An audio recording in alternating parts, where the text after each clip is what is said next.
Guys, నేనైతే ఈరోజు హైదరాబాద్ నుంచి మా అమ్మమ్మ వాళ్ళ ఊరికి వెళ్తున్నా. మా అమ్మమ్మ ఊరికి వెళ్ళి పొలంలో చింత చెట్టుకి బాగా చింతపండు వచ్చింది, దాన్ని అయితే తెంపుకురండ్రా అని చెప్పింది. దానికోసం నేను మా మామయ్య పిల్లలు అయితే బయలుదేరిపోయినాం ఊరికి. ఆల్మోస్ట్ ఒక 60 కిలోమీటర్లు ఉంటుంది. సదాశివపేట 50 కిలోమీటర్లు, అక్కడ నుంచి ఒక 10 కిలోమీటర్లు. ఊరు వచ్చి సైదాపూర్, ఇది ఆ ఊరు. సో ఇంటికి వెళ్ళిపోయినాం, ఫ్రెష్ అప్ అయిపోయినాం, తర్వాత చేనుకి వెళ్ళిపోయినాం. ఇదే చెట్టు పొలం చూసుకున్నాం. పొలం అయితే మాది మొత్తం వచ్చి 1.5 ఎకరం ఉంటుంది.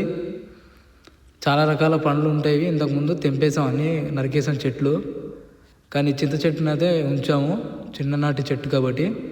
సో మా మామయ్య పిల్లలు పైకి అయితే ఎక్కి చింతపండు రాలుస్తూ ఉన్నారు.